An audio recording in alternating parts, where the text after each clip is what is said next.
প্ৰিপজিশন কি আমি ফাৰ্স্ট সেইটো জানিম। প্ৰিপজিশন কাক বোলে? বিশেষ্য বা সৰ্বনাম আৰু অন্যান্য উপাদানৰ মাজত সম্পৰ্ক দেখুৱাবলৈ এটা শব্দ ব্যৱহাৰ কৰা হয়। এই শব্দটো প্ৰিপজিশন বুলি কোৱা হয়। প্ৰিপজিশন বা বিভক্তি, অসমীয়াত ইয়াক বিভক্তি বুলি কোৱা হয়। এতিয়া বিশেষ্য বা সৰ্বনাম। বিশেষ্য কি? নাউন।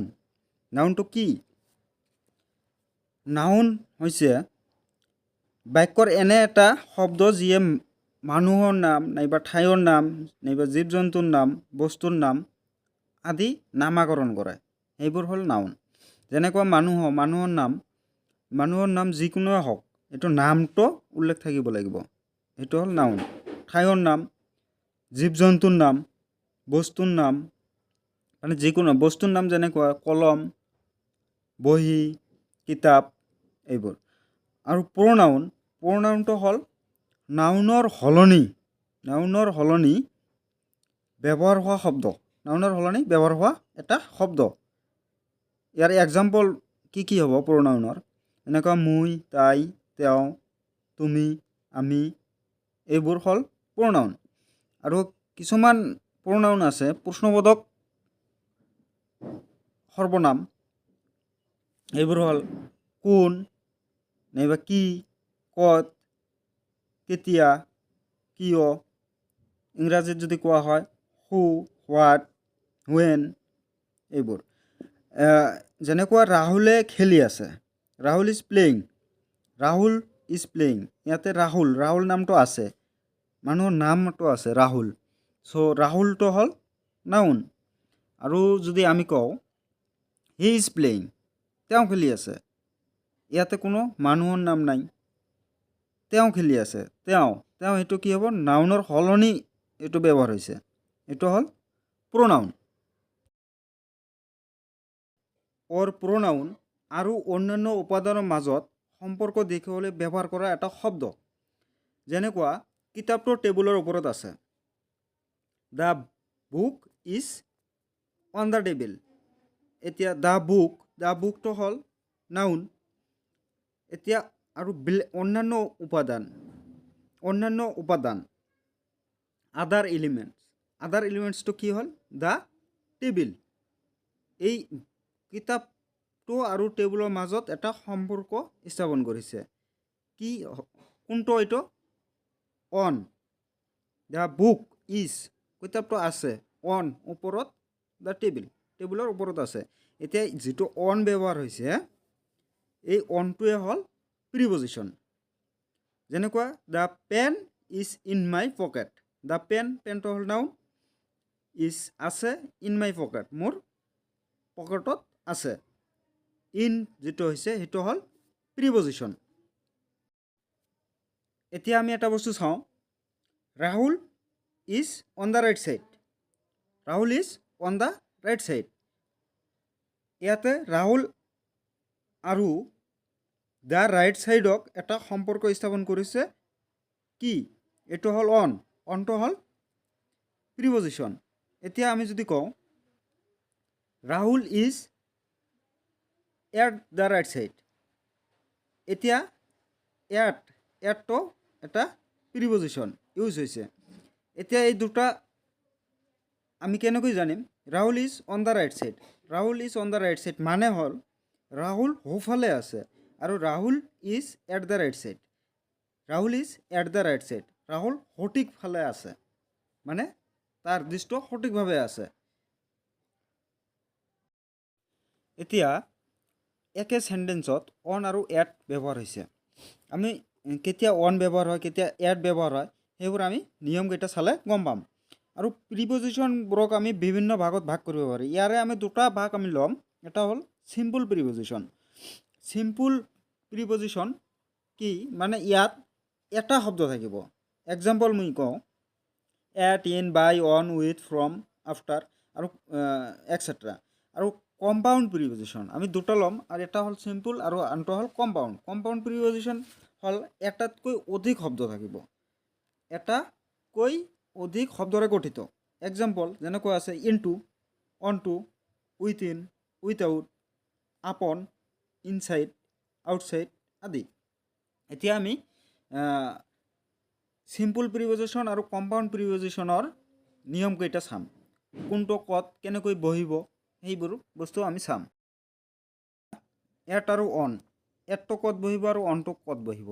এটটো বহিব কোনো ঘণ্টা বা সময়, কোনো সময় বা ঘণ্টাৰ আগত এট ব্যৱহাৰ কৰিব লাগিব।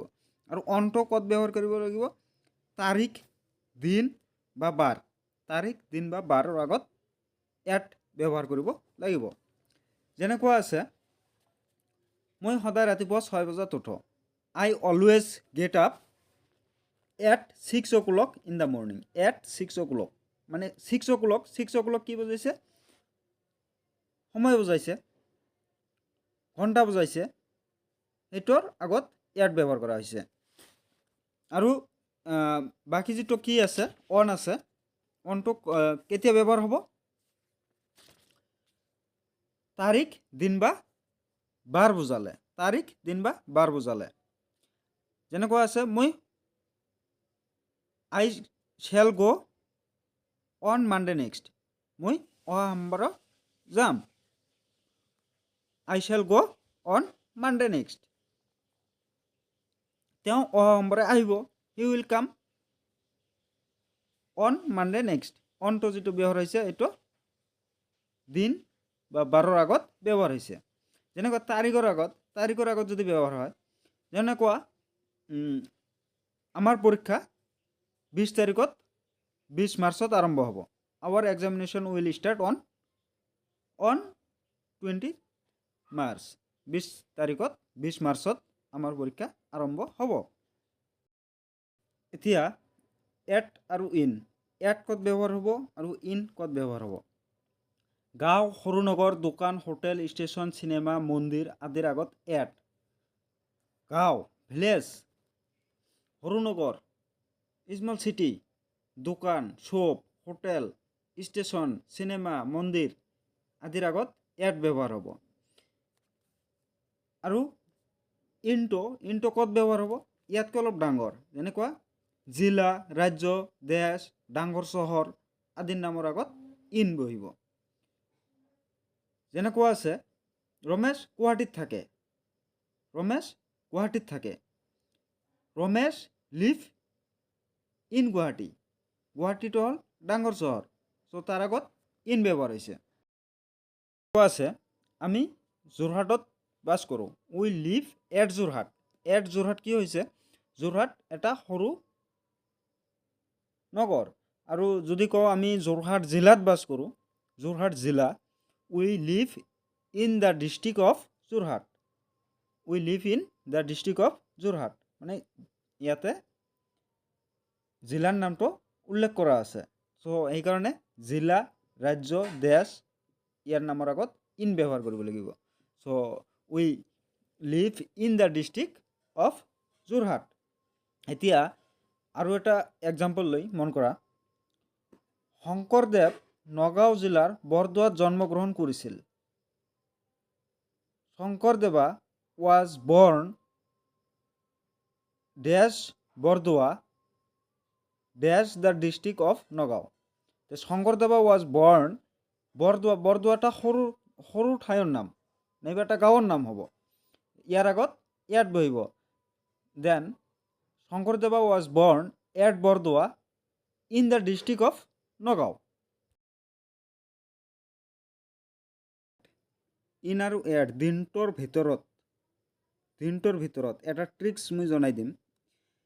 দিনটোৰ ভিতৰত কেতিয়া হ'ব, যেনেকুৱা আছে, ৰাতিপুৱা আমি টোপনিৰ পৰা উঠি ৰাতিপুৱাৰ পৰা আমাৰ দিনখন ষ্টাৰ্ট হয়। মৰ্ণিং, এতিয়া ৰাতিপুৱা মৰ্ণিং, ৰাতিপুৱা কেইটাৰ পৰা কেইটালৈকে থাকে, 12 বজাৰ আগলৈকে মৰ্ণিং। তাৰপিছত কি আহে, নুন, দুপৰীয়া। তাৰপিছত কি আহে, আবেলি, আফটাৰনুন। তাৰপিছত কি আহে, মানে সূৰ্য যেতিয়া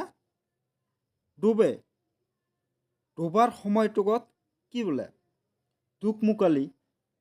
এই দোকমোকালি কি কয়, ডাউন, নাইবা কয় ডাস্ক, আৰু তাৰপিছত কি হ'ব গধূলি সন্ধিয়া ইভিনিং তাৰপিছত কি হ'ব ৰাতি তাৰপিছত কি হ'ব ৰাতি আৰু এই গোটেই দিনটোক যদি বুজায়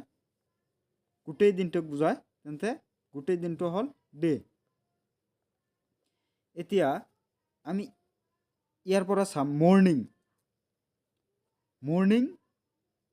মৰ্নিঙত কি থাকিব ইন নুন এট আফটাৰনুন ইন ডাস্ক নাইবা ডাউন এট ইভিনিঙত ইন নাইটত বুজালে এট ব্যৱহাৰ হ'ব এটাৰ পিছত এটা ৰাতিপুৱা আমি মৰ্নিং উঠিলোঁ ৰাতিপুৱাৰ পৰা নাইটলৈকে এটাৰ পিছত এটা মৰ্নিঙৰ আগত ইন তাৰপিছত নুনটোত আগত এট ইয়াৰ মৰ্নিঙৰ এটাৰ পিছত কি হ'ব আফটাৰনুনত কি ইউজ হ'ব ইন ইউজ হ'ব আৰু তাৰপিছত কি আহিছে ডাস্ক নাইবা ডাউন তাৰপিছত কি আছে এটাৰ পিছত এটা তাৰপিছত ইভিনিং আছে ইভিনিঙত ইন ব্যৱহাৰ হ'ব সেম নুনৰ আগত এট ডাস্ক বা ডাউনৰ আগত এট আৰু নাইটৰ আগত এট ব্যৱহাৰ হ'ব এতিয়া আমি কি ক'ম in the morning in the afternoon in the evening আৰু যদি নুন কওঁ at noon at dusk or at dawn আৰু এট নাইট আৰু গোটেই দিনটোক যদি একেলগে বুজোৱা হয় গোটেই দিনটোক তেন্তে বাই ডে হ'ব বাই ডে দিনত বুজালে বাই ডে হ'ব ইয়াতে প্ৰিপজিশ্যনটো কি আহিব বাই এইটো মনত ৰাখিবা আৰু এতিয়া বস্তু যেনেকুৱা আছে মৰ্নিং আছে যেনেকুৱা সোমবাৰৰ মৰ্নিং মানে সোমবাৰৰ ৰাতিপুৱা মনডে মৰ্নিং তেন্তে মনডে মৰ্নিং যদি থাকে ইয়াতে মনডেটো কি বুজাইছে বাৰ আৰু মৰ্নিংটো কি বুজাইছে ৰাতিপুৱা এতিয়া আমি শিকিলোঁ মৰ্নিঙৰ আগত ইন ব্যৱহাৰ হয় আৰু বাৰৰ আগত কি ব্যৱহাৰ হৈছিল অন এতিয়া মৰ্নিংটো আগত বহিছে নে মনডেটো আগত বহিছে মনডেটো আগত বহিছে মনডে যদি আগত বহে তাৰ আগত কি বহিব অন যদি আগতে যদি মৰ্নিংটো আহিলে হয় তেন্তে তাৰ আগত ইন ব্যৱহাৰ হ'লহেঁতেন